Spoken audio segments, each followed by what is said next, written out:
அனைவருக்கும் வணக்கம். என்னுடைய பேர் மணி. ஈரோட்டில் இருந்து வந்திருக்கிறேன். கடந்த 13 ஆண்டுகளாக அரசு கலைக்கல்லூரியில் உதவி பேராசிரியர் பணியிடம் நிரப்பப்படவில்லை. 2019 ஒரு டிஆர்பி கால்ஃபர் பண்ணாங்க. தமிழ்நாடு முழுவதும் ஒரு 40,000 பேர் அதுக்காக அப்ளை பண்ணணும் பணம் கட்டி. ஆனால் எந்த விதமான கிட்டத்தட்ட 5 ஆண்டுகளாக எந்த விதமான முன்னெடுப்புகளும் இதில் சரியாக செய்யலை. நாங்களும் பலகட்ட நடவடிக்கைகள் தலைமைச் செயலகம், உயர்கல்வி அமைச்சர், உயர்கல்வித்துறை செயலாளர், முதல்வருடைய செல்லு எல்லாத்துக்கும் கம்ப்ளைண்ட் பண்ணோம். எதுவரைக்கும் எந்த விதமான முன்னெடுப்புகளும் எதுவும் எடுக்கலை. அதனால் இன்னைக்கு சிஎம் ஆஃபீஸில் ஐயாவை பார்த்து ஒரு மனு கொடுக்கலாம் அப்படின்னு தான் நாங்கள் அறவழி போராட்டமாக தான் நாங்கள் இங்கே வந்தோம். ஆனால் இங்கே சார்ந்திருக்கக்கூடிய தோழர்கள் அத்தனை பேரையும் இன்னைக்கு மண்டபத்தில் கைது பண்ணி உள்ளே வச்சிருக்கிறாங்க.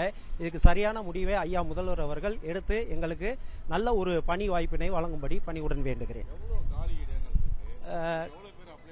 காலியிடங்கள் தமிழ்நாடு முழுவதும் பார்த்தோம் அப்படின்னா ஒரு 12,000 வேகன்சிக்கு மேலே இருக்கு. ஆனால் 2019 போட்டது ஒரு 2,300 வேகண்ட்டுக்கு கால்ஃபர் பண்ணாங்க. 40,000 பேர் அப்ளை பண்ணாங்க. 40,000 பேர் இன்னும் எதுவுமே கொடுக்கல. பணம் வாங்கி எல்லாம் தனியார் கல்லூரி பேராசிரியர்கள் தான். பல ஆண்டுகள் பிஹெச்டி முடிச்சு நெட்டு செட்டு முடிச்சு 15-20 வருஷம் சர்வீஸ்ல இருக்கக்கூடியவங்க 45 வயசுக்கு மேல இருக்கிறோம். எல்லாருமே பாத்தீங்க இப்போ 45 வயசுக்கு மேல இருக்கக்கூடிய உதவி பேராசிரியர்கள் தான் நாங்க இதுக்கு அப்ளை பண்ணியிருந்தோம். ஆமா, அரசு கலைக்கல்லூரியில் உதவி பேராசிரியர் அமையணும் அப்படிங்கறத எங்களுடைய விருப்பம். ஐயா கலைஞருடைய ஆட்சியில பொன்முடி அவர்கள் உயர்கல்வித்துறை அமைச்சராக இருக்கும் பொழுது 3 டிஆர்பி பழைய நாம்ஸ்ல தான் போட்டாங்க.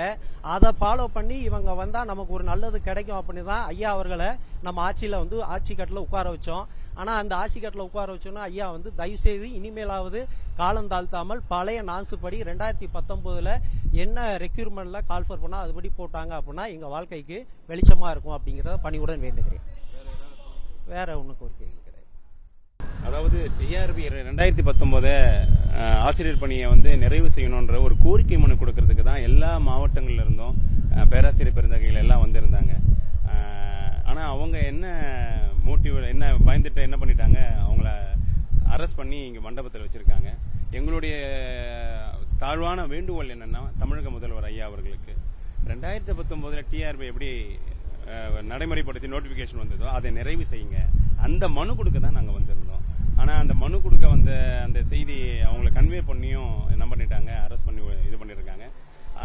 அதனால இன்னொரு விஷயம் என்னன்னா, கடந்த ஒரு ஆட்சியில் நடந்த இதுவெல்லாம் இல்லாமல் இவங்க கண்டிப்பாக நல்லபடியாக அப்ளை பண்ணவங்களுக்கெல்லாம் வாய்ப்பு தரேன்னு சொல்லியிருந்தாங்க தேர்தல் வாக்குறுதிலேயே.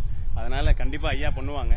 இந்த செய்தி ஐயாவுக்கு தெரியணும். அதனால தான் இங்கே நாங்கள் இதை பதிவு பண்ணுறோம். இன்னொன்று, கிட்டத்தட்ட எல்லா மாவட்டங்களும் ஒரு 200 பேர் வந்திருக்காங்க. எல்லாருமே பேராசிரியர்கள் தான். பேராசிரியர்கள் தான் இந்த நாட்டினுடைய முதுகெலும்புன்னு சொல்றாங்க. வழிகாட்டுறவங்க அவங்க தான். அவர்களுக்கே இந்த நிலை வரக்கூடாது. அதை ஐயா அவருடைய கவனத்திற்கு கொண்டு போகணும். மீடியாக்கள் நீங்க சப்போர்ட் பண்ணணும். நன்றி.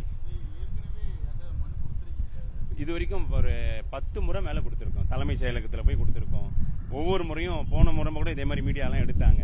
ஆனா ஒவ்வொரு முறையும் மனு கொடுத்துமே மனுக்கள் போதா, ஆனா ஐயா பார்வைக்கு போதான்றது மிகப்பெரிய ஒரு கேள்விக்குறி. அந்த டேபிளுக்கு போதா, அதுதான் பெரிய கேள்விக்குறியா இருக்கு.